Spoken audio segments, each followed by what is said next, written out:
मध्य मस्तिष्क। किसी को पूछना हो तो पूछ भी सकता है, ऐसी बात नहीं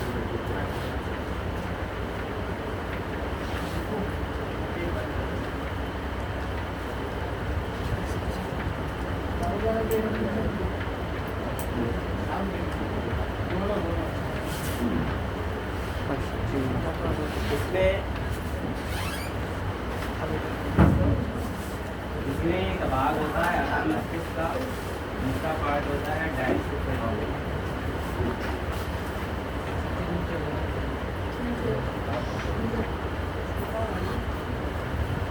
डायस्टिफेनॉल का दूसरा पार्ट होता है।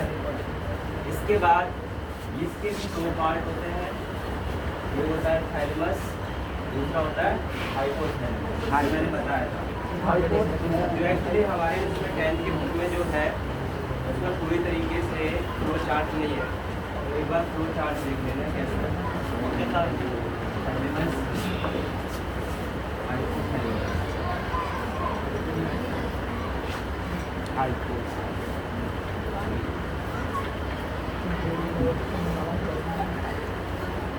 इसके बाद मध्य मस्तिष्क में आता है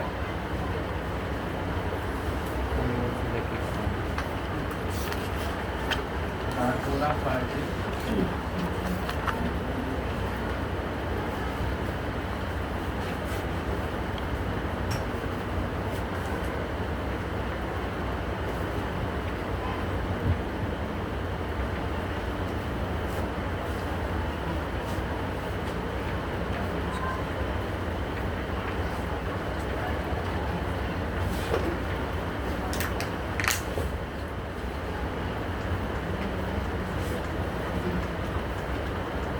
लास्ट है पश्चिम मस्तिष्क, इसमें है सेरिब्रल,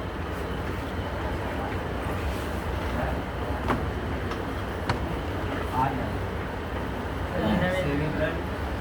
इसके साथ नहीं याद करनी पड़ेगी इनके बारे में।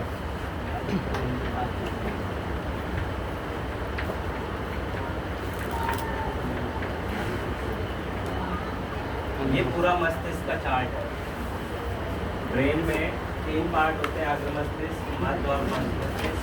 अग्र मस्तिष्क फ्रंट का जो पार्ट होता है, डायस्टिफेनॉल इसी के पीछे जो लगा पार्ट होता है। डायस्टिफेनॉल में 2 पार्ट होते हैं, थैलेमस और हाइपोथैलेमस। हमने उस दिन भी बताया था कि अगर इस तरीके का ये डायग्राम है, ये स्टेम है, यहाँ का जो पार्ट होता है ये वाला, ये हिस्सा जो है, ये हिस्सा हमारा मध्य मस्तिष्क का है, ये मध्य का है। ये वाला जो हिस्सा है इसमें ये वाला जो हिस्सा है ये पश्चिम मस्तिष्क का भाग है। हाँ, और ये वाला जो हिस्सा होता है ये अग्र मस्तिष्क। इसके साथ में इसी में ये इस तरीके की जो संरचनाएं होती है इसको बोलते हैं प्रमस्तिष्क। प्रमस्तिष्क ये जो पार्ट है प्रमस्तिष्क, ये अग्र मस्तिष्क का पार्ट होता है और ये सबसे बड़ा पार्ट है, सबसे बड़ा पार्ट है। इसी में ही हमारी सारी थिंकिंग होती है। उसने भी बताया था कि सोचने विचारने की जो भी क्षमता है हमारे अग्र मस्तिष्क में। ये पार्ट जो है मध्य मस्तिष्क, थैलेमस और हाइपोथैलेमस, ये गर्म और ठंडे को अनुभव करता है। बस अभी इसको बताऊंगा पूरा का पूरा। अगर इसको चाहो तो इसको बना लो, फिर इसको हटा लो।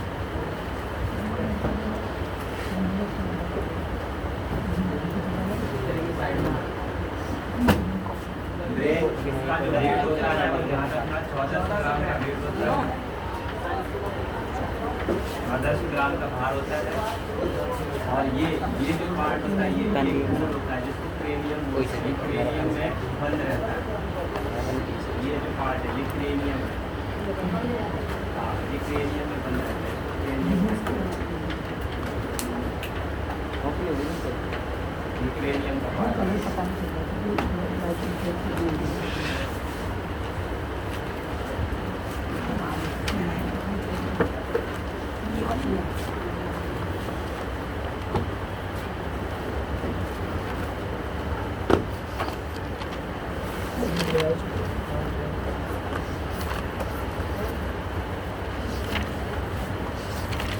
ये ध्यान रखना, ये जो अग्र मस्तिष्क का पार्ट है इसको हम सेरिब्रम भी बोलते हैं। क्या बोलते हैं?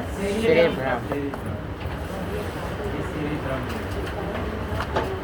यानी कि भी सोचने विचारने की जो क्षमता होती है वो इसी में आती है। स्मृति, इच्छा शक्ति। सर अग्र मस्तिष्क ना हाँ, वो सेरिबेलम ब्रज है, वो सेरिबेलियम है बेटा, वो सेरिबेलियम है। ये सेरिब्रल या सेरिबेलम, सेरिबेलम, ये सेरिब्रम है।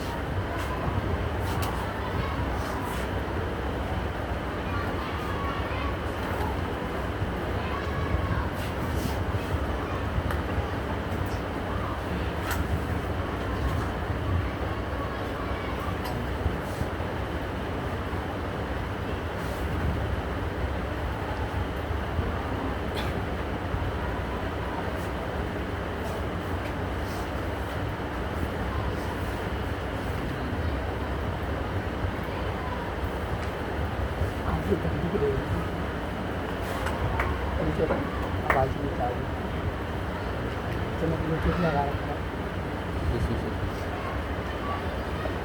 ये भी मैंने बताया था उस टाइम कल कि ये हमारा किसका पार्ट होता है, CNS का पार्ट। सेंट्रल ये CNS का पार्ट होता है, ये CNS का पार्ट। मैं सबकी आवाज़ आती है हाँ तो अब भाई क्या है ये तो गया दोनों ही CNS के पार्ट होते हैं। ये सभी जो पार्ट होता है बॉडी में, ये कम हमारा आगे PNS कम जाता है अभी बुझा रहा है कितना ज़्यादा कितना ज़्यादा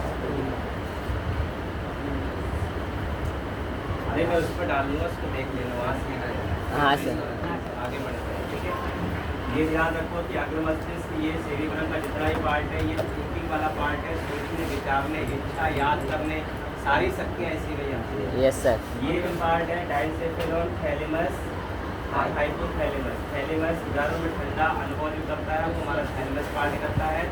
ये भी हमारा पार्ट जो है हाइपोथैलेमस इसी से रिलेटेड है, साथ साथ मिलकर काम करते हैं। भूख लगना, प्यास लगना, रक्त दाब बढ़ जाना, ये हमारा सारा पार्ट इसमें हाइपोथैलेमस में आ जाता है।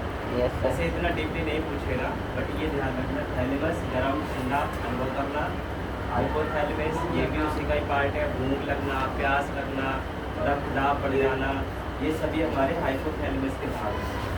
ठीक है, इसमें क्या आता है, पसीना भी आना, गुस्सा आना, खुशी आना, ये पीयूष ग्रंथि को भी कंट्रोल करता है। पीयूष ग्रंथि भी यहीं पाई जाती है, यहाँ पर पीयूष ग्रंथि पाई जाती है जिसको मास्टर ग्रंथि बोलते हैं। ये ब्रेन की ग्रंथि होती है, पिट्यूटरी ग्लैंड होती है, जो ग्लैंड वाले चैप्टर में चलेंगे तो वहाँ पढ़ेंगे।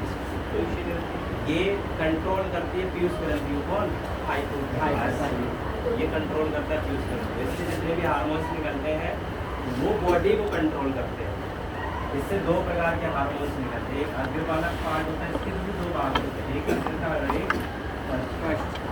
इसका अग्र भाग इम्पोर्टेंट होता है। पश्च भाग में क्या होता है कि जैसे हमारे साथ में जेनेटिक जनरेशन से जो रिलेटेड हार्मोन्स होते हैं जब वहाँ चलेंगे तो ठीक है। इसके बाद आगे है जो इम्पोर्टेंट है सिर्फ वो पढ़ रहे हैं।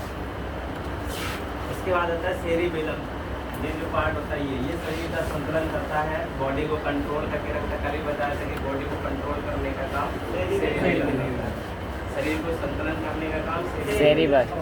मेडुला ओब्लांगाटा का क्या काम होता है, ये मस्तिष्क का सबसे पीछे भाग वाला भाग होता है, इसमें उपापचय क्रियाएं, डाइजेशन प्रोसेस होता है बॉडी में, उपापचय क्रियाएं होती है, रक्तदाब होता है, हृदय की धड़कनों, श्वसन जो हम सांस लेते हैं उसको कंट्रोल करता है, हमारे हृदय की धड़कन को कंट्रोल करता है। और ये सारा हमारा मेडुला ओब्लांगाटा करता है। उल्टी जब आ जाती है तो उसको कंट्रोल करना, उल्टी कंट्रोल करना, और डाइजेशन प्रोसेस, डाइजेशन यानी कि पाचन क्रियाएं जो है वो, रक्तदाब और सर हार्ट को कंट्रोल करता है और श्वसन को कंट्रोल करता है। जब हम सांस लेते हैं, सांस छोड़ते हैं तो इसको कंट्रोल मेडुला ओब्लांगाटा करता है। हृदय की धड़कनों को कंट्रोल मेडुला ओब्लांगाटा, वॉमिटिंग उसको कंट्रोल मेडुला ओब्लांगाटा, और उपापचय क्रियाएं जितनी है उसको भी मेडुला ओब्लांगाटा। ठीक है, तो ये ध्यान रखना। और जोड़ने का काम जो हमारा मेडुला ओब्लांगाटा है ये हमारी पूरी बॉडी को यहाँ से यहाँ तक कंट्रोल करके जोड़ का भी है, उसको भी कंट्रोल करता है। बॉडी से कनेक्शन ही बिल्ड करता है सेरिबेलम, ठीक है। तो ये ध्यान रखो। तो ये हमारा इसमें आ गया माइंड में, इतना ही हमारा माइंड में था टोटल, ठीक है। ये माइंड का है। सर, जो अगर मध्यम किसी को डाउट हो तो पूछ लो। ये कार्य हो रहा वाला क्या? ये मध्य मस्तिष्क मध्य मस्तिष्क में ज़्यादा कुछ नहीं है। ये कार्पोरा क्वाड्रिजेमिना है। सर, इनका भी तो कोई ना कोई कार्य होता होगा। इसके ज़्यादा कुछ पार्ट नहीं होते हैं। इसमें ज़्यादा बॉडी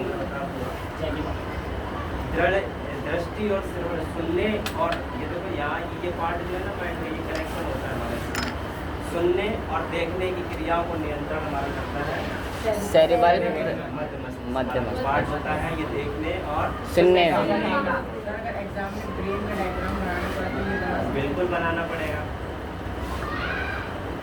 डायग्राम तो बनाने आने चाहिए। देखो जब हम साइंस ले रहे हैं तो ये भूल जाओ कि हमें डायग्राम नहीं बनाना, हमें साइंस ले नहीं, समझ रहे हो। अब जब साइंस ले रहे हो, साइंस ले ली है, तो ये कोई क्वेश्चन किसी के पास होना ही नहीं चाहिए कि हमें डायग्राम बनाना नहीं आता, ये तो भूल जाओ। तो इसमें अगर किसी को डाउट हो तो पूछ लो एक बार। सर, जब किसी का हार्ट रुकता है तो फिर उसका मेडुला जो है वो क्या काम करना बंद कर देता है? कंट्रोल ये मेडुला ओब्लंगाटा करता है। जब कंट्रोल करता है, जब हार्ट फेल हो जाएगा तो ये काम करेगा ही नहीं, ब्लड पंपिंग यस सर। ये काम ही नहीं करेगा। और सर, हार्ट बीट को कंट्रोल करता है, हार्ट बीट को कंट्रोल करता है, काम ज़्यादा होता है। लेकिन अगर प्रॉब्लम हमारे हार्ट में आ जाती है तो फिर ये भी काम नहीं करेगा, ये भी निष्क्रिय हो जाएगा। और अगर सर इसमें प्रॉब्लम होती है तो हार्ट भी काम नहीं करता। इसमें मेडुला ओब्लंगाटा में जो होगा तो हार्ट बीट को कंट्रोल नहीं करेगा। ये मेडुला ओब्लंगाटा जब इसमें कोई प्रॉब्लम आ जाएगी तो हार्ट बीट पे इफेक्ट पड़ेगा। ये भी इसे एक दूसरे से कनेक्ट करते हैं। जब इसको कंट्रोल करता है तो ये क्या है, कंट्रोल नहीं करेगा तो हार्ट बीट चलती रहेगी। Yes sir. लेकिन ये है कि यहाँ ये कंट्रोल करने का काम हमारा मेडुला ओब्लंगाटा है, हार्ट बीट को करता है, श्वसन को कंट्रोल करता है। ये सब जुड़े हुए हैं एक दूसरे से, तो पूरी बॉडी के जो पार्ट है वो एक दूसरे से कनेक्टेड होते हैं। बट जैसे लोग कहते हैं पीछे के दिमाग में मारना नीचे कमजोर होता है, लेकिन सर सोचने समझने की शक्ति तो आगे के दिमाग में, तो पीछे के दिमाग का ज़्यादा तेज लग जाएगा तो हार्ट बीट फेल नहीं हो जाएगी। मेडुला ओब्लंगाटा तो पीछे ही है। हाँ यस सर, यस सर। श्वसन भी वो तो गलत कहते हैं, याददाश्त चली जाएगी, पीछे मारेंगे, उससे कुछ नहीं होता। सोचने समझने की तो शक्ति आगे है, आगे है। तो फिर पीछे का क्या कनेक्शन है? पीछे का कौन कह रहा छोटा दिमाग? फिल्म में देख लिया ना। फिल्म में तो बेवकूफ बनाते हैं। छोटा दिमाग कौन सा होता है? एक ही तो दिमाग होता है, उसमें भी छोटा कहाँ से आता है? पार्ट है उसके, 3 पार्ट है। अग्र मस्तिष्क, मध्य, पश्च, 3 पार्ट है। पीछे वाला भाग और पीछे का जाता है, ये ध्यान रखो, ठीक है। इसमें अगर किसी को डाउट हो तो पूछो, नहीं फिर आगे बढ़ते हैं, ठीक है। तो उसको इमरान अभी स्टॉप करते हैं। ये जो क्रेनियल पार्ट होता है मस्तिष्क, सबसे ऊपर वाला जो पार्ट होता है जिसमें ये मस्तिष्क सुरक्षित रहता है, अगर ये न हो तो मस्तिष्क को बहुत ज़्यादा आघात पहुंचता है। तो ये जो पार्ट होता है इसको क्रेनियम बोलते हैं। प्रीमियम कपाल गुहा, जिसे हम बोलते हैं खोपड़ी। खोपड़ी। खोपड़ी जो होती है ये बहुत ही स्ट्रॉन्ग पार्ट होता है, और ये मनुष्य की खोपड़ी जो होती है ये बहुत ही स्ट्रॉन्ग पार्ट होता है। इसमें पूरे में टोटल 29 बोन्स पाई जाती है। कितनी हड्डियाँ होती हैं? 29 कितना होता है? 29। हाँ, टोटल खोपड़ी के अंदर 29 हड्डियाँ होती हैं। इसमें भी डिवाइड होता है। ये जो हमारा फेस है, यस सर। फेस में चेहरे में 14 हड्डियाँ होती हैं। हाँ, 14 हड्डियाँ हमारे फेस से पाई जाती हैं। इसमें से 8 हड्डियाँ मस्तिष्क को सुरक्षित रखती हैं। ये जो 8 हड्डियाँ होती हैं, 8 बोन, ये मस्तिष्क को सुरक्षित रखती हैं।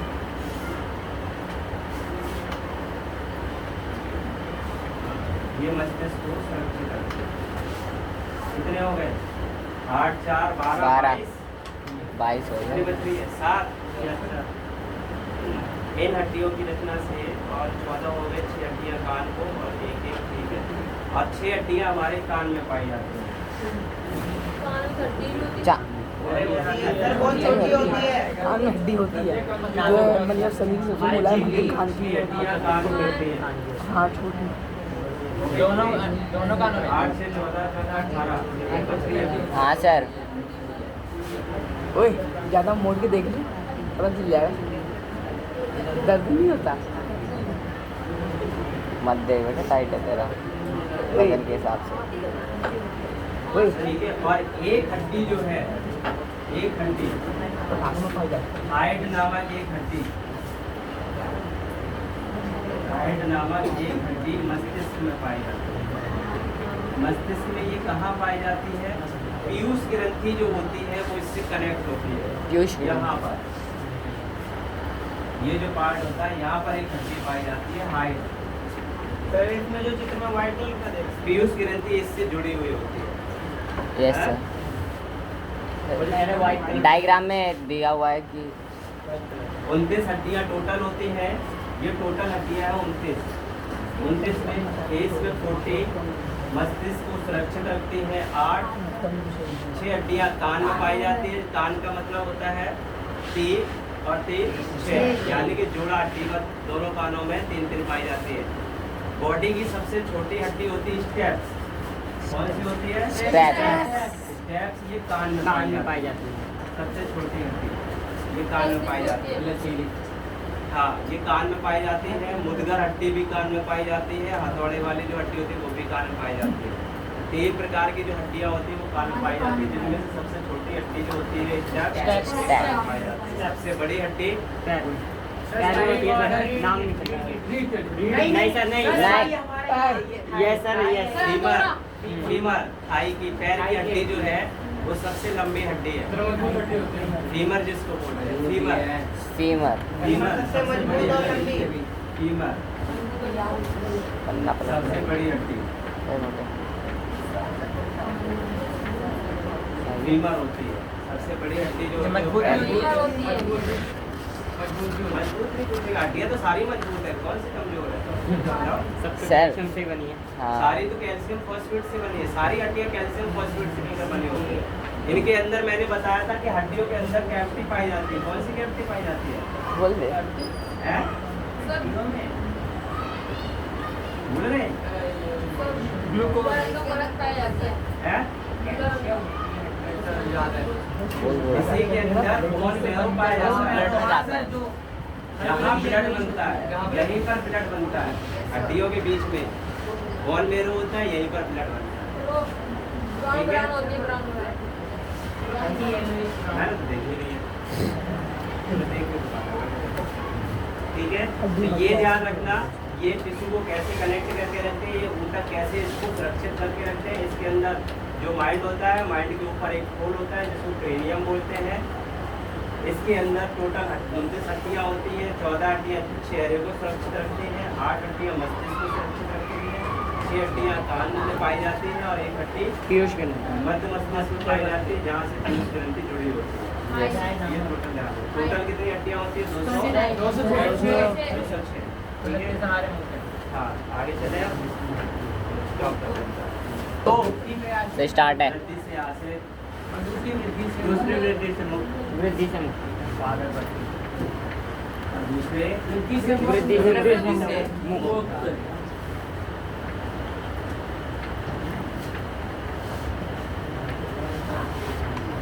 अब दोनों गति के एग्जाम्पल देखो। मान लो ये कोई बीज है, ये बीज है। यहाँ से जब बीज नीचे की तरफ निकलती है तो जड़ निकलती है, जड़ जिसको कहते हैं मूलांकुर। ये क्वेश्चन आया था पिछली बार, बीज दे दिया था और बीज देने के बाद पूछ लिया गया था कि इन दोनों के पार्टों के नाम लिखो। ये मूलांकुर हो गया, इससे जड़ का निर्माण होता है। ऊपर वाला जो पार्ट है ये प्रांकुर है, यानी कि ये तना बनाता है, और ये वृद्धि से आश्रित है, यानी कि ये वृद्धि पर डिपेंड है। अगर इनको खाद पानी नहीं दिया जाएगा तो क्या ये बनेगा? No sir. बिल्कुल नहीं बनेगा, ना जड़ बनेगी और नहीं तना बनेगा। तो ये वृद्धि से आश्रित है, यानी कि इनको तो खाद पानी चाहिए तभी ये वृद्धि करेंगे। हाँ, प्रांकुर है, तना जो प्रांकुर है, वृद्धि से मुक्त क्या है? जैसे मान लो ये छोई का पौधा है, छोई का पौधा है, इसको टच कर लिया तो ये नीचे की तरफ झुक बाद जाता में ये नीचे की तरफ ऐसे है, झुक जाता है। मुड़ जाता है। क्यों? इनमें क्या होता है कि जैसे ये पत्ती है, इसमें पूरी की पूरी कोशिकाएं इसके अंदर फोर्स से भरी हुई है और इनके अंदर जो लिक्विड पदार्थ है वो भरा हुआ है, तो इसलिए बहुत तेज गति करते हैं, इसलिए लेकिन जैसे ही इसको टच करते हैं तो इसमें पानी इसको जब टच करते हैं तो इसका जो नीचे वाला जो पार्ट होता है, जहाँ ये नीचे वाला पार्ट होता है, वहाँ पर जो लिक्विड होता है वो पूरा का पूरा चला जाता है। और ये जो पत्ती है जब ऊपर ये इसका पार्ट खाली हो जाता है तो ये नीचे की तरफ झुक जाती है। ये जो पत्ती है छोई का जो पौधा है, ये छोई का पौधा है, इसे रेसोर्स कहते हैं।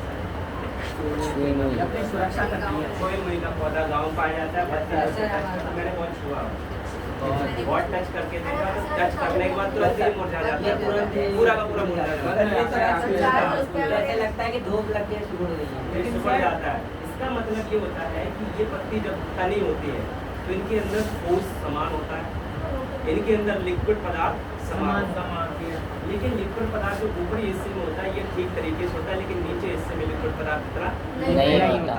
लेकिन जैसे ही इसको टच करते हैं तो टच करने के बाद में क्या होता है कि जैसे ही इसको टच करते हैं, ये बहुत संवेदनशील पौधा है, टच करने के बाद में इसके अंदर हरकत होती है पौधे के अंदर, और हरकत होने के बाद में जो लिक्विड पदार्थ होता है वो नीचे चला जाता है और पत्ती फिर ऊपर से नीचे की तरफ झुक जाती है।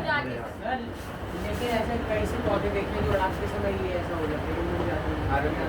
वो कंडीशन दूसरी है। यहाँ हम जैसे वो उनके सोने की कंडीशन। वो क्या होता है कि जब उनको सूर्य का प्रकाश नहीं मिलता है, खाना बनाने की प्रक्रिया नहीं करते हैं, रंध्र नहीं खुलते हैं, तो जब इस कंडीशन में आ जाते हैं तो पौधा कुछ देर उसमें चला जाता है, सोने की अवधि में चला जाता है। जैसे हम लोग सोते हैं, पौधों को भी रिलैक्सेशन चाहिए, तो वो भी कुछ पौधे, मोस्टली जो पौधे होते हैं उनको भी रिलैक्सेशन के लिए टाइम होता है, तो वो भी सोने की प्रक्रिया में चले जाते हैं।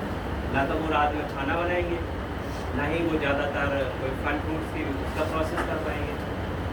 तो ये जैसे पौधे हैं वैसे हम भी हैं, कंडीशन दोनों एक दूसरे की अननोन क्रिया की, हम उन पर डिपेंड है, वो हम पर डिपेंड है। तो ऐसे ये छोई हुई का पौधा है, लेकिन ये वृद्धि से मुक्त है, इसका कोई वृद्धि का मतलब नहीं है। ये गति क्या है? संवेदनशील गति है, टच करोगे तो ऐसा होगा, टच नहीं करोगे तो वैसा होगा। लेकिन पौधा जितना बड़ा है उतना ही बड़ा रहेगा और वहीं पर रहेगा।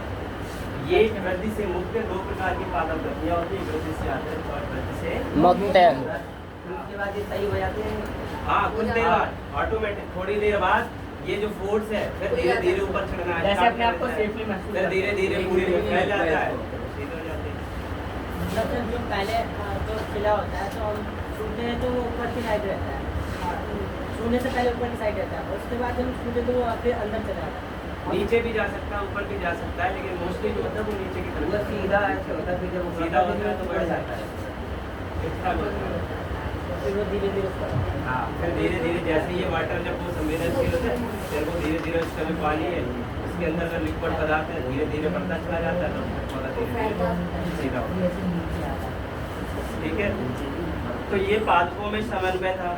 अब आता है उद्दीपन के लिए तत्काल अनुक्रिया। अगला टॉपिक है उद्दीपन, ये गतियाँ जो इसके अंदर पानी पाया जाता है, जल। वैद्युत रसायन का मतलब है जल। जो ये जल है ये इनको गति करने के लिए प्रेरित करता है। सर ये जो वैद्युत रसायन जब पौधे में जल नहीं होगा तो पौधा ऑटोमेटिक देखा होगा, उसको पानी डाल दोगे पौधे की पत्तियां एकदम टाइट हो जाएगी। बिल्कुल फ्रेश है, एकदम छुई मुई का पौधा टच करने पर मुरझा जाता है, बाकी पौधे नहीं होते हैं।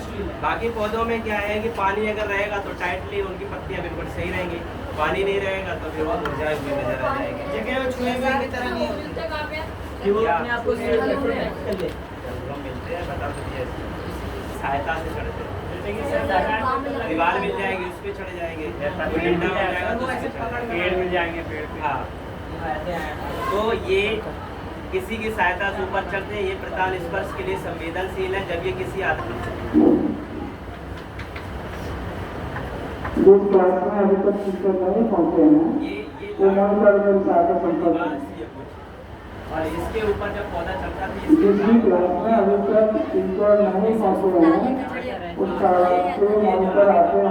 प्रतान होता है, इसको प्रतान। यस सर, वो और ये जो चढ़ता है ये इसको प्रभु बोलते हैं, ये प्रभु। आगे प्रशांत में रस्सी की तरह मुड़ जाएगा। हाँ, वो रस्सी की तरह होता है और और नाम जाता है, कई सारे ऐसे होते हैं। तो ये प्रभु होता है। ये जगह प्रकाशानुवर्तन,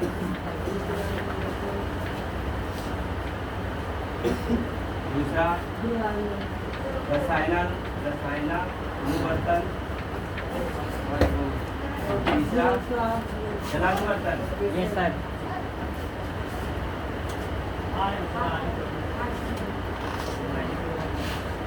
गतियाँ जो है प्रकाशानुवर्तन गति, रसायनानुवर्तन गति, जलानुवर्तन गतियाँ, गुरुत्वानुवर्तन, ये गतियाँ हैं।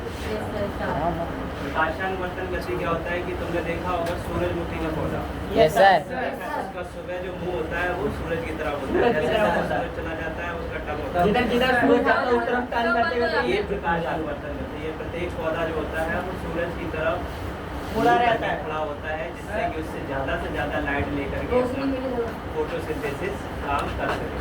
सर ये जो प्रकाशानुवर्तन गति के मतलब आपने बताया कि सूर्यमुखी का जो पौधा होता है सूर्य की तरफ मुड़ता है, तो सर मुड़ते मुड़ते उसकी स्टेम या उसका और भी कुछ उसकी पार्ट फ्लेक्सिबल स्टेम होती है, बहुत तुमने देखा होगा उसको, कभी टच किया उसको? यस सर, मैंने टच किया। उसकी जो स्टेम होती है टाइट होती है, Yes, बट sir. फ्लेक्सिबल होती है, लचीली टाइप की। तुम अपना हाथ जो है इस तरीके से करोगे, कोई कोई तो अपना हाथ अपना पैर जो है यहाँ लगा लेता है, ये सब फ्लेक्सिबल अपने हिसाब से करने से होता है। जब वो पौधा सूर्य के प्रकाश में स्टार्टिंग से ही छोटा होता है तब से वो इस कंडीशन को करता है, ना पौधा फ्लेक्सिबल हो जाता है। छोटे से तुम अगर अपनी बॉडी को फ्लेक्सिबल बनाने लग जाओ तो बड़े होते होते भी तुम्हारी बॉडी उसी तरीके की बिहेव करने लगती है, फ्लेक्सिबल हो जाती है। Yes sir. तो ये पौधे पे डिपेंड करता है, ये जंतु पे डिपेंड करता है।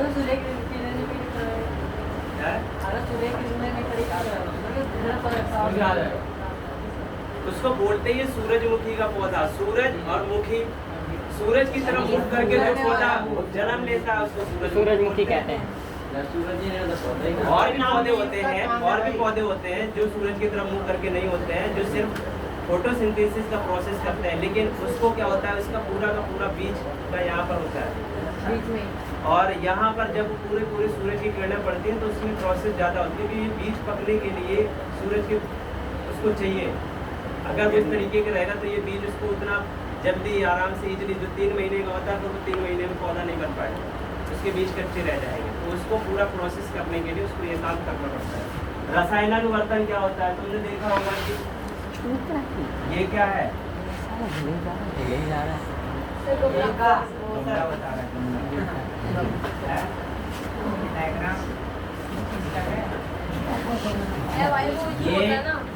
ये वर्तिकाक है और ये वर्तिकाक। अब बेटा बोलिए तुम। ये एक फ्लावर है,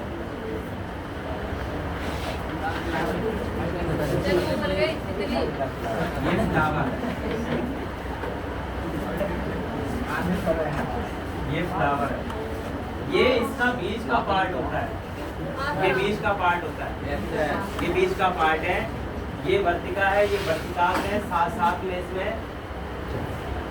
ये क्या है, ये मेल पार्ट है, ये मेल पार्ट है, यस सर। ये मेन पार्ट है। इसके जब इसमें ये परागकोश होता है, ये बाइलॉब्ड होता है, ऐसे ये 2 भागों में डिवाइड होता है। जब ये फूटता है, जब ये फूटता है तो इसमें परागकण होते हैं। एक पौधा जब जन्म लेता है, ये परागकण जो है, ये परागकण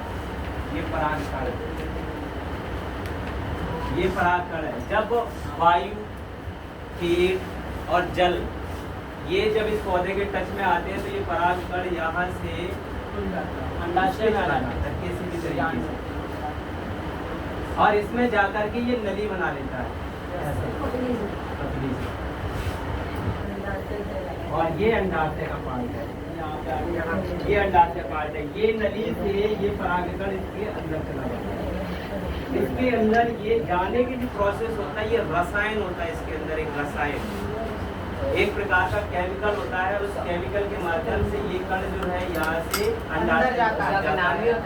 अंडाशय में पहुँचने के बाद में फिर यहाँ बीजांड का निर्माण होता है, बीज का निर्माण होता है, फल बनने का प्रोसेस होता है। जब फल बन जाता है तो ये मुरझा जाते हैं और गिर जाते हैं। इस तरीके के पौधों से जैसे हम पिंक कलर का मोस्टली पौधे में होता है ये सारा नहीं, मोस्टली पौधे में। ये फीमेल पार्ट है, ये फीमेल पार्ट है और ये मेल पार्ट है। जब हम वहाँ पहुँचेंगे ना, अगला चैप्टर जनरेशन वाला भी है, वहाँ ये सारा पढ़ेंगे। अभी हम जब बता रहे हैं कि ये जो गति होती है यहाँ से यहाँ तक जो गति है, ये रसायन अनुवर्तन गति है। रसायन का कोई नाम भी है सर? जनन, जनन में होता है, रिप्रोडक्शन जनन सभी में होता है मोस्टली। जो पौधे इस तरीके से जन्म लेते हैं, जो बीज से पौधे बनते हैं, उनमें ये प्रोसेस चलता ही चलता है, सभी प्रोसेस। यहाँ से वहाँ पढ़ेंगे, वहाँ पर जब पढ़ेंगे तो ये भी बताएंगे पूरा प्रोसेस कैसे है। सर ये आया था 4 नंबर में क्वेश्चन आया था। तो ये जो गति है, ये रसायनानुवर्तन की गति है। ये रसायन केमिकल के द्वारा यहाँ से परागकण यहाँ तक पहुँचने की प्रक्रिया। जलानुवर्तन, जल में जो पौधा होता है, कण एक तरीके, एक कण जो है यहाँ से वहाँ तक जाने जल के द्वारा होता है। गुरुत्वानुवर्तन क्या होता है? जो गुरुत्वाकर्षण, जैसे ये अभी मैंने बताया था कि ये कोई पॉजिटिव वो है, ऊपर की तरफ जो गति करती है और ये नीचे की तरफ गति करती है। तो ये जो गति होती है गुरुत्वानुवर्तन गति होती है। नीचे की तरफ जब जड़ जाती है, क्योंकि गुरुत्वाकर्षण का बल तो नीचे की तरफ है, वो धनात्मक। जड़ जो होती है वो गुरुत्वानुवर्तन की पॉजिटिव गति में आता है, और जो तनाव होता है ये नेगेटिव गति में आता है। ये गुरुत्वाकर्षण गुरुत्वाकर्षण बल के विपरीत गति करता है। तो ये इसका ये गतियाँ होती है मोस्टली पौधे में। ठीक है, ये ध्यान आ गया। ये आगे अब इसमें कुछ नहीं है। इसमें बस जलानुवर्तन दोबारा बता दो। जलानुवर्तन में ये होता है कि जैसे ये कण है, ये जल में बिखर गए, ये पराग कोश टूट गया और टूटने के बाद में इसके कण जो हो गए वो जल में बिखर गए। पौधा यहाँ जल में दूसरा पौधा है, ये फीमेल वाला, इसके जो कण जब आते हैं इसके ऊपर से, जैसे ही इसके ऊपर से गुजरते हैं, एक आध कण इसके अंदर चला जाता है, ये ना, और फिर वो हाँ ये जो कुछ मधुमक्खी भी होती है कि सर, जो जैसे बिल्कुल मैंने बताया था, कीटों के द्वारा मधुमक्खी यहाँ बैठी, यहाँ बैठने के बाद परागकण इसके टांगों में चला जाता है, यहाँ बैठ गई, एक आध कण इसमें चला गया, एक आध कण इसके अंदर चला गया, वो सीधा जाके वहाँ जनन का प्रोसेस हो जाता है। जैसे ये कोई पौधा है तो फिर इसका जो परागकण होगा वो मतलब इसी के सिमिलर पौधे में जाएगा, मतलब किसी और में? प्रत्येक फूल में दोनों पार्ट होते हैं, मेल पार्ट और फीमेल पार्ट, दोनों पार्ट होते हैं। ये जरूरी नहीं है कि वो इसी पर गिरे नहीं, मतलब या दूसरे पर गिरे। हाँ मैं समझ गया तुम जो कहना चाह रहे हो कि इसी फूल पर भी जा सकता है या दूसरे फूल पर भी जा सकता है, इसी प्रकार दोनों पे भी जा सकता है। दोनों में जब एक ही फूल पे जाएगा तो प्रोसेस दूसरा होता है, जब दूसरे पे जाएगा मतलब सर अलग तरीके का फूल स्वपरागण और परपरागण का जो प्रोसेस होता है, अगर इसका इसी पे ही चला गया तो स्वपरागण है, अगर इसका दूसरे पौधे पे जाता है तो परपरागण। सर जैसे गुड़हल का है तो परागकण अगर वो गुड़हल का है तो गुड़हल के पौधे पे दूसरे फूल में जा सकता है, मतलब या गुड़हल के फूल में दूसरे गुड़हल के फूल पे पौधे पे जा सकता है, दूसरे पौधों पे नहीं जाएगा, गुलाब जा सकता है। मान लो यहाँ पर ये एक कीड़ा बैठ गया, तितली यहाँ बैठ गई, परागकण चिपक गए, उड़ करके वो दूसरे गुड़हल के फूल पे बैठ गई और वो यहाँ बैठ गई, तो परागकण एक आध उसके टांग में से, एक पैरों में से निकल गया, परपरागण हो गया। परागण अगर एक ही पौधा है और उसी पौधे के दूसरे फूल पर बैठती है तो स्वपरागण होता है। पौधा चेंज होना चाहिए तो परपरागण होता है, समझ गए? उसी तरीके का फूल निकलेगा। गुड़हल का है तो गुड़हल ही निकलेगा, गुलाब परागकण गुड़हल का है, मान लो परागकण गुड़हल का है और वो जाकर के गुलाब के पौधे पे बैठ जाए, तो किस तरीके का कुत्ते से बिल्ली कभी पैदा होते देखा है किसी ने? ये एक्सेप्ट ही नहीं करेगा, ये एक्सेप्ट नहीं करेगा। इसे पता है कि मेरे लिए कौन सा शुक्राणु सही है, कौन सा गलत है। Yes sir. जब ये पता है, इसको ये सारा पता है, तो जब सारा पता है तो वो उसी को एक्सेप्ट करेगा, दूसरे को एक्सेप्ट ही नहीं करेगा। सिंपल है। अगर जानवर है तो जानवर से, अगर भेड़ है तो भेड़ से भेड़िए वही होगा। गाय से गाय का ही बच्चा जन्म लेगा, गाय से भैंस का तो नहीं निकलेगा। तो ये सेम ही है, तो सेम का सेम में ही जाएगा तभी जनरेशन होगा, अदरवाइज वो डिस्ट्रॉय हो जाएगा। वो जाएगा ही नहीं, काम ही नहीं करेगा, वो डिस्ट्रॉय हो जाएगा, कुछ होगा ही नहीं उससे। ठीक है, तो ये गतियाँ थी इसमें। जंतु शरीर में भी वृद्धि के लिए सावधान। पहला ऑक्सीजन, दूसरा जिब्रेलिन,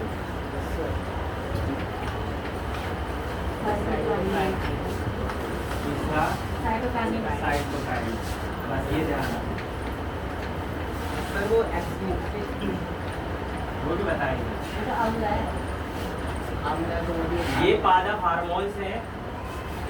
ये पादप हार्मोन्स से जो 3 प्रकार के हार्मोन्स पाए जाते हैं, अभी पौधों में पाए जाते हैं। ऑक्सिन, जब पौधा लंबा होता है, यानी कि ये हमेशा पौधे की लंबाई के लिए, ये ध्यान रखना, पौधे की लंबाई, पौधे की जो लंबाई बढ़ती है वो इस हार्मोन की वजह से बढ़ती है।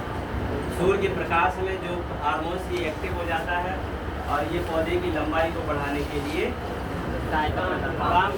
काम कर।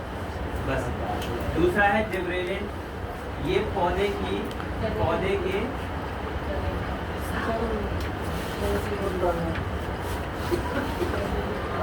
वृद्धि, जैसे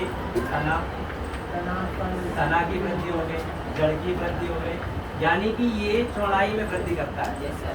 ये चौड़ाई में वृद्धि करता है। तने की वृद्धि हो गई या जड़ की वृद्धि हो गई या पत्तियों की, सब पत्तियों में जो होता है ना पेंटिकल जो होता है उसकी वृद्धि करने में, यानी कि ये चौड़ाई के लिए डिपेंडेंट होता है। ये चौड़ाई की वृद्धि करता है। कौन सा? साइटोकाइनेसिस, ये कोशिका वृद्धि करता है। कोशिका वृद्धि कब क्या होती है? मान लो पौधों में बीज बन रहा है, फल बन रहा है, कहाँ से बनेगा? ये हार्मोन बनाता है।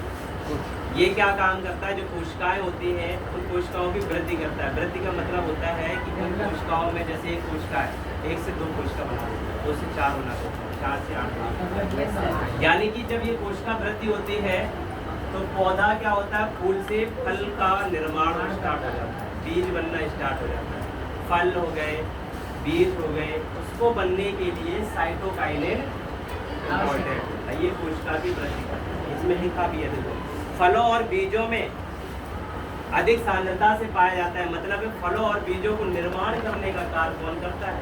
साइटोकाइनेसिस। ये पौधे की चौड़ाई में वृद्धि करता है, ये पौधे की लंबाई में वृद्धि करता है। एक होता है एब्सिसिक अम्ल, जो पौधे की वृद्धि को रोकता है। एब्सिसिक अम्ल, अम्ल, ये पौधे की वृद्धि को रोकता है। सर संक्रमण मतलब रोकना। हाँ, संक्रमण करना या रोकना, पौधे की वृद्धि को रोकना। ये पौधे की वृद्धि को रोक देता। अगर ये ज़्यादा मात्रा में पौधे में हो गया तो फल की वृद्धि प्रोसेस बंद हो जाएगी, बीज बनना बंद हो जाएगी, पौधे की लंबाई बढ़ना बंद हो जाएगी, पौधे की चौड़ाई होना बंद हो जाएगा। पौधा सूख जाएगा। हाँ, धीरे धीरे जब वृद्धि नहीं होगी तो पौधे क्या होगा? सूख ही जाएगा सर, गिरने लगेंगी। सर पत्तियां इसमें दिया, जब ये मात्रा होने लगे, मान लो पत्तियां हैं और ये बनना स्टार्ट हो गया तो पत्तियां जो है वो मुरझाकर गिरने झड़ने लग जाएगी। तो ये ध्यान रखना, ये एब्सिसिक अम्ल वृद्धि को रोकता है, साइटोकाइनेसिस वृद्धि को करता है, जिब्रेलिन पौधे की वृद्धि, यानी कि तना और जड़ की चौड़ाई, ये चौड़ाई सर ये और ये लंबाई। एब्सिसिक अम्ल जो वृद्धि को रोकता है, तो इसको जैसे हम कम करने के लिए तो क्षार के क्षार के पदार्थ, मतलब इसी से रिलेटेड, एब्सिसिस से रिलेटेड, इसको रोकने के लिए भी खाद उर्वरक का प्रयोग किया जाता है। तब जाकर के हम इसको दवाइयों का प्रयोग करते हैं, तो दवाइयों के प्रयोग के द्वारा फिर इसको हम खत्म करते हैं, फिर वो पौधा स्टार्ट हो जाता है।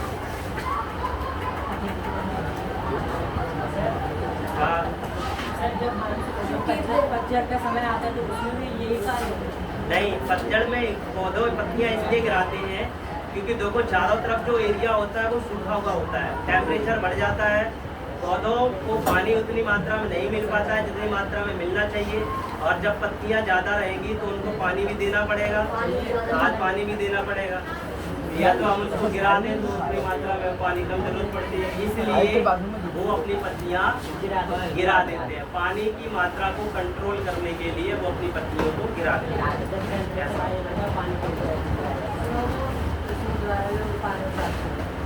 ये हार्मोन्स आगे समझ में यस सर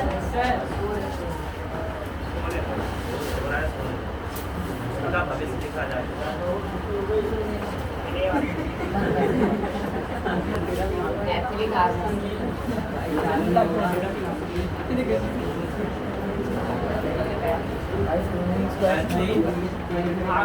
नीचे तक दिख नहीं रहा सर, नीचे दिख नहीं रहा।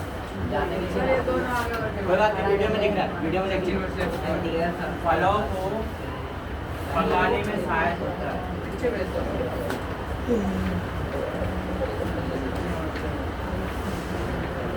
यानी कि जो फल पकते हैं वो एथिलीन एक प्रकार की जो गैस होती है वो पौधों में पाई जाती है और उसी के द्वारा फल जो पक जाते हैं एक टाइम के बाद फल का पकना प्रारंभ हो जाता है एथिलीन के द्वारा। एक होता है फ्लोरीजेंस।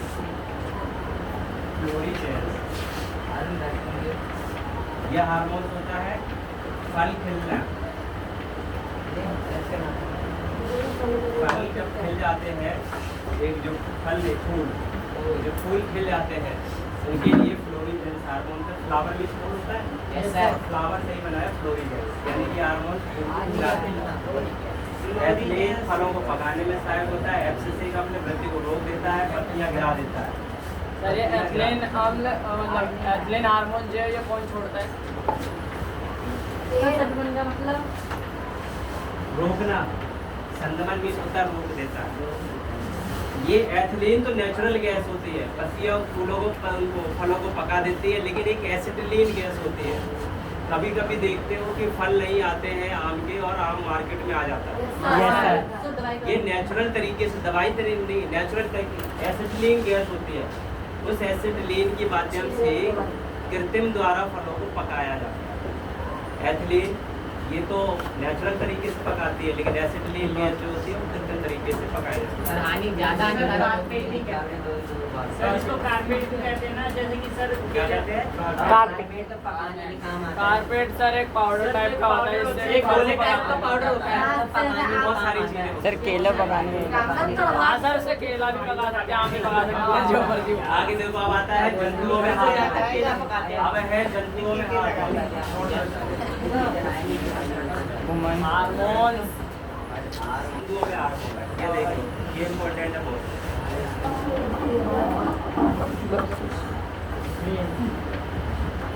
दूसरी पीयूष ग्रंथि,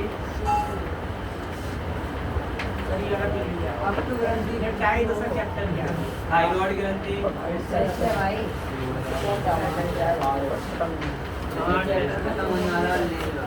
नीलकंठ चैप्टर मूड के ऊपर है।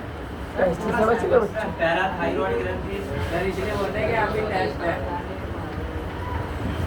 हाँ सर, जिन बच्चों ने कल छुट्टी ली थी उनका भी तो टेस्ट होगा। हाँ सर एक एक बच्चे का टेस्ट नहीं चिंता करो। दो बार ये सब आज इसके बाद कौन सी आती है? एड्रिनल, एड्रिनल अग्न्याशय, थाइमस, थाइमस, थाइमस ग्रंथि। इसके बाद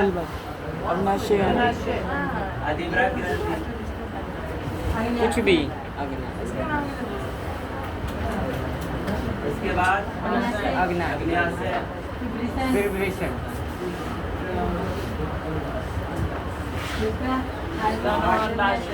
वृषण। हाँ, अरे मेरी भूख चाट रहा है। या अंडा।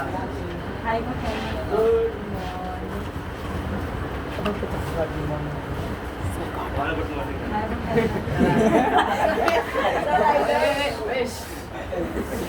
कॉमन है। ये यहाँ तक कॉमन है। ये डिफरेंस होता है वृषण, ये मेल में पाई जाती है और ये अंडाशय फीमेल में। हाँ सर इसमें जो फिगर में दे रखा है अंडाशय दोनों में उल्टा दे रखा, मतलब इसमें एक क्या दे रखा है? हाँ, सर। क्या दे रखा है? एकदम उल्टा इधर है, पतला इधर, एक में पतला इधर है, अंडाशय का जो फिगर है। सर मेरे में तो ठीक है। समझा नहीं क्या कहना? अबे ये बोलने का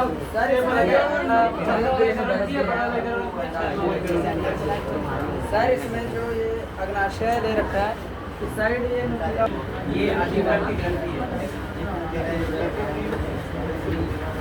किडनी के साथ में अग्न्याशय ग्रंथि लगी होती है। इसके पीछे पीछे जो पार्ट है, पीछे पार्ट, यहाँ पर किडनी होती है, यहाँ पर पीछे, और वो इससे सटी हुई होती है। और वो डायग्राम के ऊपर तुम्हें लग रहा है, डायग्राम एक्चुअल स्थिति जो है वो किडनी के साइड में ही होती है। ये ध्यान रखना। तो ये पूरी ग्रंथि पीनियल, प्यूस, थायराइड, पैराथायराइड, थाइमस, अधिवृक्क, अग्न्याशय, वृषण या अंडाशय। वृषण मेल में, अंडाशय फीमेल में, ये कॉमन होती है। अब इसके बारे में हम पढ़ेंगे। शर्ट उड़ जाए करोड़ों नहीं हो रहा है।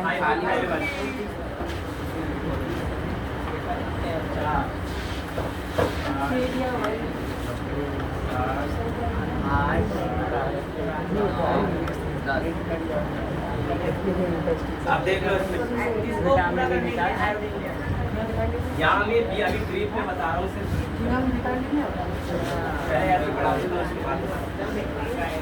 थायरोक्सिन कार्बोहाइड्रेट, प्रोटीन तथा वसा के उपापचय का हमारे शरीर में नियंत्रण करता है।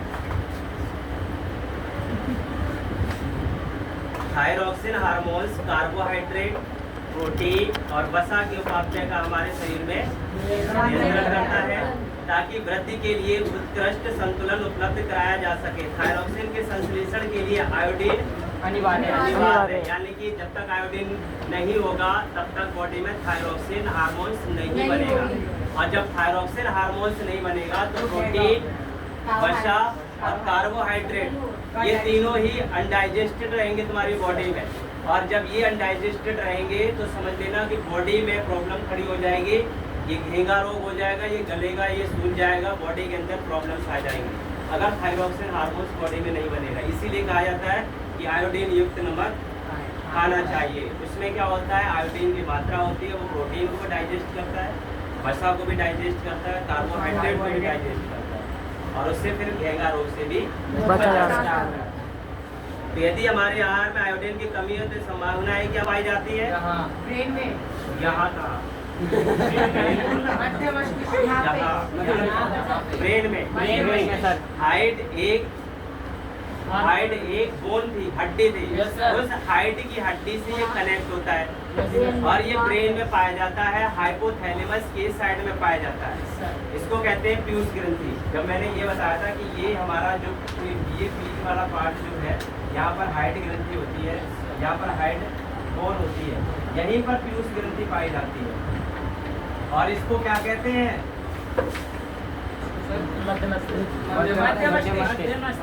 इस ग्रंथि को क्या कहते हैं? मास्टर ग्लैंड ऑफ बॉडी, पूरी बॉडी को कंट्रोल करती है।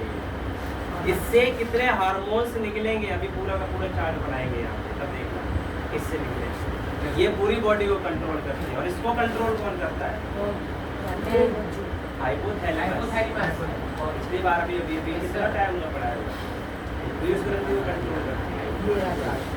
तो बहुत छोटे बोने, बहुत लंबे लंबू ये हार्मोन्स की वजह से होता है। और ये हार्मोन्स जो होता है, उस हार्मोन्स कहते हैं वृद्धि हार्मोन। वृद्धि हार्मोन इसीलिए हाइट और ये निकलता है पीयूष ग्रंथि। ये पीयूष ग्रंथि से निकलता है, ये पीयूष ग्रंथि से निकलता है। यह कैसे होता है? पीयूष ग्रंथि से स्रावित होने वाले हार्मोन में एक वृद्धि हार्मोन है, जैसा इनका नाम इंगित करता है। यह वृद्धि हार्मोन शरीर की वृद्धि और विकास में शुगर को कंट्रोल करता है। अगर वो हार्मोन्स नहीं होगा तो शुगर की मात्रा ब्लड में बढ़ जाएगी और वो डायबिटीज का पेशेंट हो जाएगा। सुना तो होगा डायबिटीज। कि मुझे डायबिटीज के पेशेंट है, वो ऐसे ही होता है। ब्लड में रुधिर की शर्करा की मात्रा बढ़ जाती है और ये कब बढ़ती है, इंसुलिन की कमी हो जाती जो कि है, हमारे फिर इंसुलिन का इंजेक्शन लगवाना पड़ता है, तो ब्लड को शर्करा जो होती है ब्लड को कंट्रोल किया जाता है। यदि ये उचित मात्रा में स्रावित नहीं होता है तो रुधिर में शर्करा का स्तर बढ़ जाता है और कई हानिकारक प्रभाव कारण बनता है। यदि ये इतना आवश्यक है कि हार्मोन्स का स्रावण परिशुद्ध मात्रा में होना चाहिए तो हमें एक क्रियाविधि की आवश्यकता है जिससे ये किया जाता है कि स्रावित होने वाले हार्मोन्स का समय और मात्रा का नियंत्रण पुनर्भरण क्रिया से किया जाता है। यदि उदाहरण के लिए यदि रुधिर में शर्करा का स्तर बढ़ जाता है तो इसे अग्न्याशय की कोशिका डिटेक्ट कर लेती है, उसे पता कर लेती है तथा इसकी अनुक्रिया में फिर इंसुलिन हार्मोन स्रावित करती है और जब इंसुलिन हार्मोन स्रावित स्तर कम हो जाता है तो इंसुलिन का स्रावण कम हो जाता है। सर लेकिन बहुत से लोगों को मैंने एक टीवी शो पे देखा था, उस आदमी को कोई प्रॉब्लम हुई, पूरा शरीर शेक करता था, वो चॉकलेट खाया या कुछ मीठा खाया तब जाके उसका जो बॉडी है वो नॉर्मल फॉर्म में है। सर ये ऐसी क्या सिचुएशन है? शुगर लेवल कम होने से भी कुछ दिक्कत आती है बॉडी में? ग्लैंड्स ये बना लेना चाहिए। ओके सर,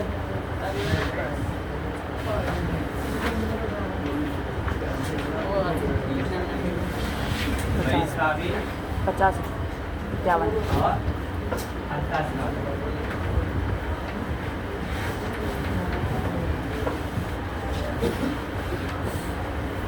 वही स्रावी और अंतःस्रावी।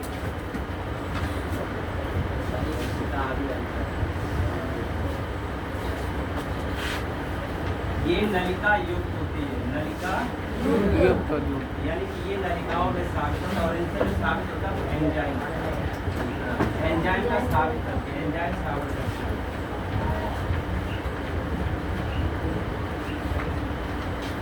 हमारी बॉडी में एंजाइम भी पाया जाता है और हार्मोन्स भी पाए जाते हैं, ठीक है। हाँ, और इनमें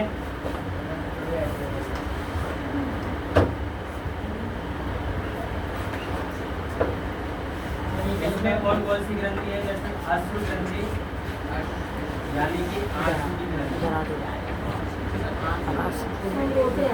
आंसू का लार ग्रंथि भी यही है। लाल अश्रु ग्रंथि हो गई, लार ग्रंथि हो गई, श्लेष्मक ग्रंथि हो गई। यस सर, पेट की सेवा। इसके बाद अब आता है दुग्ध ग्रंथि।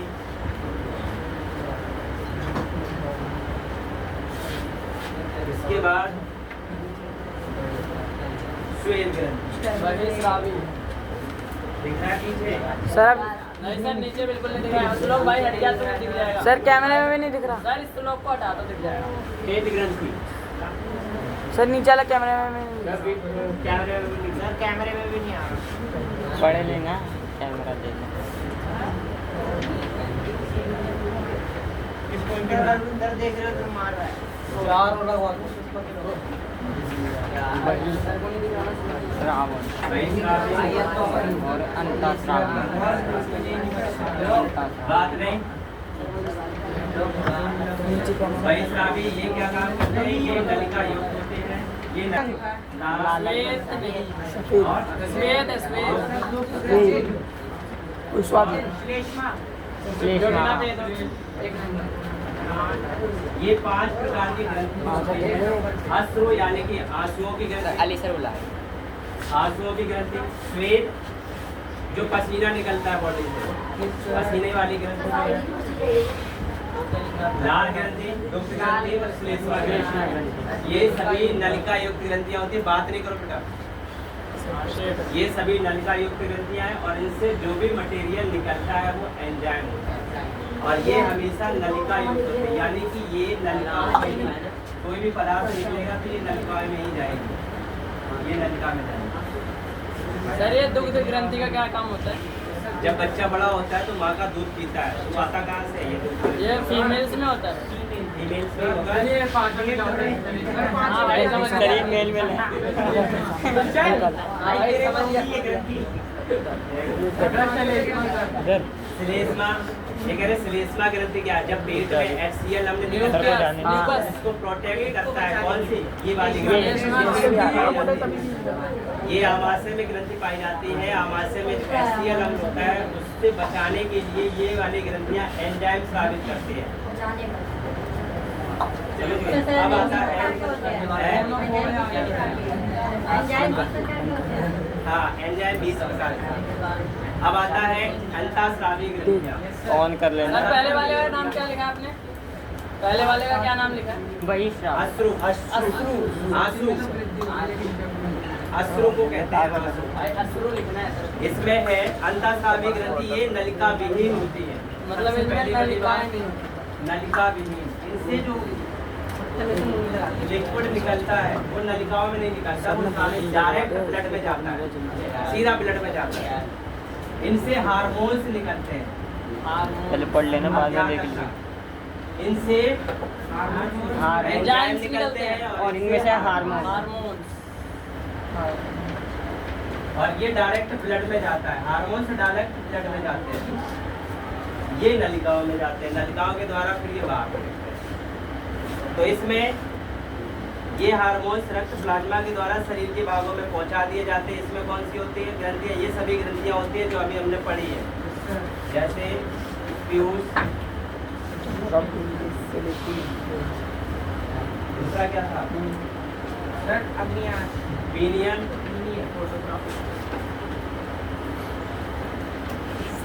और हाइपोथैलेमस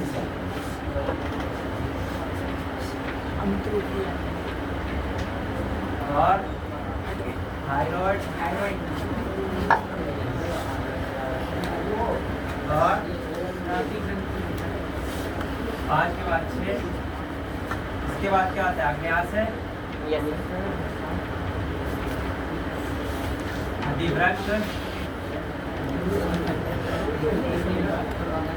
और कौन सा था? वृषण या अंडाशय। अब इसमें से यहाँ से मुख्य पढ़ेंगे, सारे नहीं पढ़ेंगे, जो इम्पोर्टेंट पढ़ेंगे। Okay sir. ये 8 प्रकार की ग्रंथि है जो अंतःस्रावी ग्रंथियों में पाई जाती है, और उनसे निकलने वाला जो पदार्थ होता है वो हार्मोन्स का होता है। सर इसे स्टार्ट करने से पहले आपने अभी बताया इंसुलिन जो होता है वो ब्लड मतलब कि शुगर को कंट्रोल करता है, और 6 चैप्टर में बताया था जो बीटा होता है वो शुगर को करता है। तो सर इन दोनों का कनेक्शन क्या है? बता रहा हूँ। ये अग्न्याशय ग्रंथि है, इसके अंदर 3 पार्ट होते हैं, अल्फा, बीटा, गामा। समझ रहे? अल्फा, बीटा, गामा 3 प्रकार की इसके अंदर भी सेल्स होती है। Yes sir. Alpha, beta, beta से निकलता है इंसुलिन, बीटा से ही निकलता है। बीटा से इंसुलिन निकलता है, जो कि अग्नाशय का ही पार्ट होता है। अल्फा से भी और निकलता है, बता देंगे, इन तीनों का ही बता देंगे जो भी निकलता है। ठीक है, ये है। अब आता है ये पूरी ग्रंथि होगी, जिसमें अब आते हैं पीयूष ग्रंथि। ये हटा रहा हूँ मैं अब यहाँ से, ये लिख रहा हूँ, वीडियो में आ गया ना पूरा? Yes sir. अब आगे अब चलते हैं पहला पीयूष ग्रंथि पर। आज की क्लास सबसे बड़ी सबसे बड़ी आज की क्लास आज की क्लास पहला है पीयूष ग्रंथि। ये हमारा 3 दिन ले लेता। पता नहीं चला? ऐसा ही होता है कभी-कभी। मेरे मोबाइल में कुछ पता नहीं। पीयूष ग्रंथि, इसके 2 भाग होते हैं, अग्रभाग और पश्च भाग। इसके भी 2 भाग होते हैं, अग्र और पश्च। ठीक है,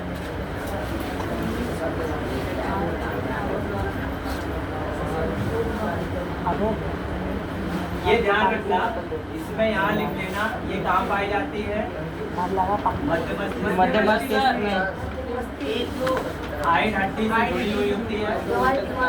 हाँ, हाइड हड्डी से जुड़ी हुई होती है, और इसका इसको मास्टर ग्रंथि कहते हैं। ये 3 चीजें याद रखना। मास्टर ग्रंथि मास्टर ग्रंथि, ये 3 चीजें हैं पीयूष ग्रंथि से संबंधित। ठीक है, ये ध्यान रखना।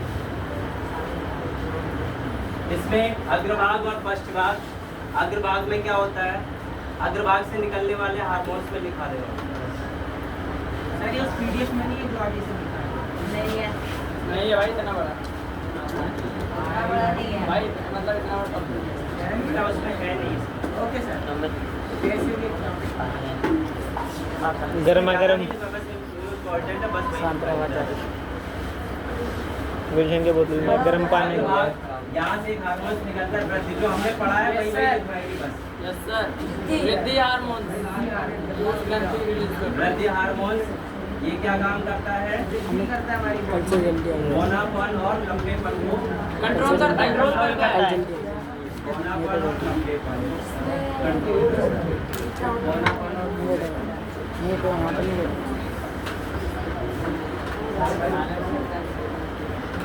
और